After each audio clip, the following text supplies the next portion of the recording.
Alam nyo ba na sa sobrang galing tumambling ng taong ito ay kinatatakutan siya ng mga pulis? Papaano nga ba siya naging most wanted na kriminal sa buong Malabon? At bakit ganito na lamang ang galit niya sa mga pulis? Ito ang kwento patungkol sa isang binatilyong stuntman na naging police hunter ng Malabon.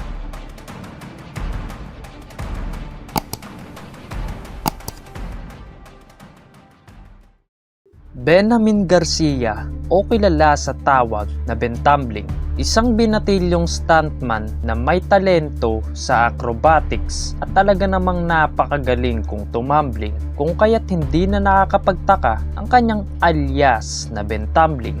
Ngunit sa kabila ng pagiging talentado ng batang ito, ay bakit nauwi lamang ito sa masasamang gawain at papaano siya naging isa sa most wanted na tao sa buong Malabon noong panahon ng dekada 70. Ipinanganak si Bentambling noong June 7, 1957 sa lungsod ng Malabon.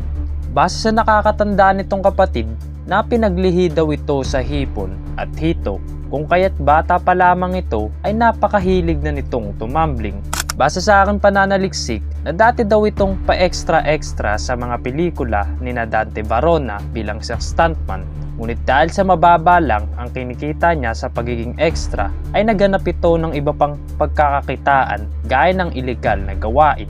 Isa sa naging source of income niya noon maliban sa pagiging extra ay ang pagnanakaw nito ng iilang mga gamit at alahas at ibinibenta niya naman ito sa iilang mga tao.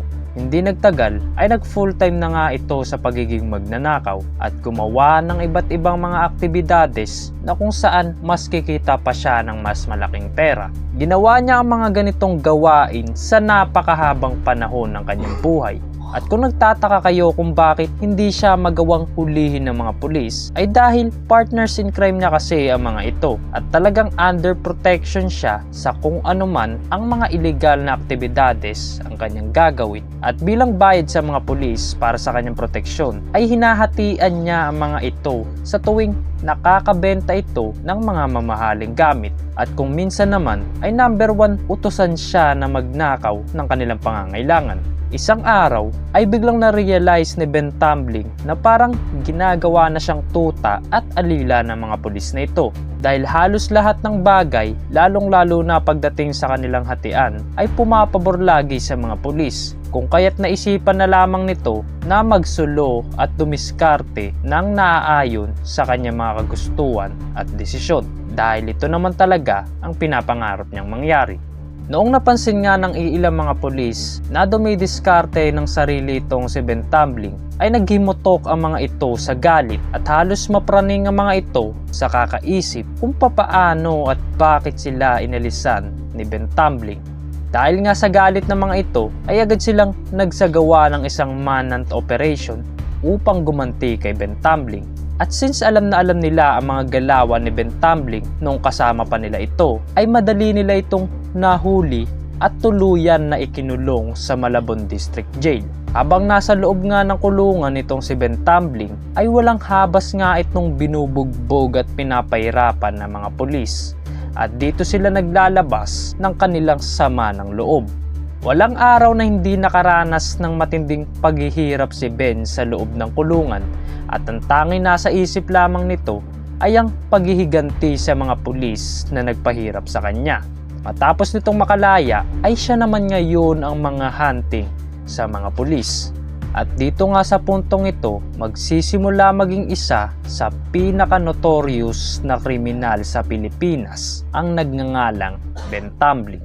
Naging mas matindi pa ang mga krimen na ginawa ni Bentambling matapos nga siyang pahirapan ng mga pulis. Isa nga sa mga bagay na ginawa niya ay ang patumbahin isa-isa ang mga pulis na dati niyang naging kabaro. Halos kada buwan ay may naitatala na pulis ang namamatay at ang pinaka-high skill nga nito sa buong buwan ay umabot sa 7. Imbis na isang kriminal ang dapat matakot sa pulis, ay parang lumalabas na mas natatakot pa ang mga pulis kay Bentambling. Upang hindi siya mahuli ng mga kapulisan ay madalas itong nagpapanggap bilang vendor o kaya naman ay tricycle driver para na rin mas makalapit pa siya sa mga estasyon na kanyang tatargetin. Dahil dito ay mas naging maugong pa ang pangalan ni Ben Tumbling hindi lang sa mga pulis Malabon kundi umabot pa ito hanggang sa Bulacan. Hindi tumigil si Ben sa paggawa ng mga maling gawain at sa tuwing kumukubra siya ng malaking halaga ay nagpapamudmud ito ng pera sa mga taga Malabon at tinutulungan niya ang iilang mga tao na nangangailangan ng kanyang tulong. Ayon nga sa kanyang ate, ay minsan na nga raw itong tumulong sa mga bata na ipagpatuloy ang kanilang pag-aaral at kapag may taong nangangailangan sa kanya gaya ng pang-ospital at gamot, ay hindi ito nagdadalawang isip na mag-abot ng pera. Madalas nga rin daw itong nagpapainom sa tuwing siya ay bibisita sa kanyang hometown. Kaya naman, binansagan siya noon bilang ang Robin Hood ng Malabon. Si Ben Tumbling sa mga panahong ito ay napakahirap na talagang hulihin at tinuturing na talaga siya noon bilang ang public enemy number 1 ng mga kapulisan. Kung kaya't ang chief police noon ng Malabon ay nag-call out sa iba't ibang police district na magtulong-tulong na ilagay sa priority list at magsagawa ng malawakang operasyon upang tuluyan ngang mahuli si Ben Tumbling.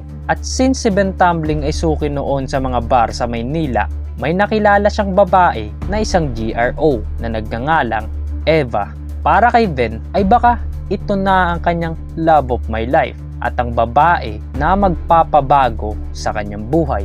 Kaya naman madalas itong bumibisita sa bar upang abang-abangan ng babae at dumating sa punto na nakapag-usap rin sila. Masayang-masaya naman si Ben sa mga panahong ito, ngunit ang hindi niya alam ay tinitiktikan na pala siya ng mga kapulisan. March 13, 1981 ang madaling araw, matapos ni Ben makausap yung GRO sa club, ay lumabas ito saglit upang manigarilyo. Ngunit paglabas nito sa mismong eskinita, hindi niya alam na may nagsisenyas na pala ng mga pulis sa kanya. Dito ay biglang may dumaan na sasakyan at bago pa siya kumasa ng kanyang baril, ay pinaulanan agad ng bala ng mga pulis ang dibdib nito at tuluyang tumumba. Dito na i-report na kumpirmadong patay na si Ben Tumbling sa edad na 23. Imagine mo yun, batang-bata pa lang itong si Ben Tumbling pero kinakatakutan na siya ng mga pulis at hindi mo talaga maiisip ang kayang gawin ng isang 23 years old. Hindi na-realize ni Ben Tumbling na ang mismong babae na kanyang kausap ang maglalagay sa kanya mula sa kapahamakan. At ang pagkamatay ni Ben mula sa huli niyang pagpasok sa bar ay talaga namang planado. Inalam kasi muna ng mga pulis kung saan madalas pumupunta si Ben at base sa nakalat nilang impormasyon ay suki daw ito ng isang bar sa may Santa Cruz, Maynila kung kaya't agad silang pumunta at nagpaka-vigilante. Inalam din nila kung sino-sino ang mga nakakasalamuha nito sa tuwing pupunta siya ng bar at dito nila napagtanto na ang mismong GRO na si Eva ang madalas nakausap nito. Para sa mga pulis ay maganda itong balita upang magawa nila ang kanilang mga plano at misyon. Ayon sa mga nakasaksi na binayaran daw ng mga pulis yung GRO ng mahigit 10,000 pesos upang ilaglag si Ben. At ito naman ay agad na kumagat sa offer ng mga pulis dahil ang halaga nito noon ay napakalaki ng pera kung kaya't wala rin siyang choice kundi kagatin ng alok ng mga pulis. Gayunpaman ay may ilang pa ring nagsasabi lalong-lalo na ang nakakatanda nitong kapatid na nagpatiwakal daw ito bago tuluyang barilin ng mga pulis. Dahil madalas ngang sinasabi sa kanya ni Ben na mas pipiliin niya na magpakamatay kaysa mahuli at patayin ng mga pulis.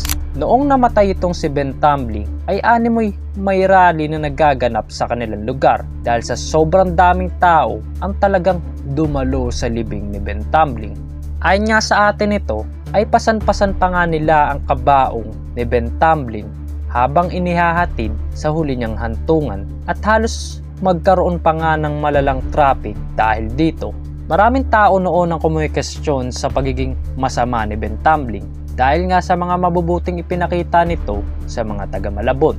Ngunit kahit gaano pa man kabuti ang ginawa ng isang tao, kung galing naman ito lahat sa masasamang gawain, ay wala pa rin halos saysay ang isang pagtulong at isa nga si Ben Tumbling sa halimbawa nito. Matapos nga ang pangyayaring ito, ang presidente noon na si Ferdinand Marcos Sr.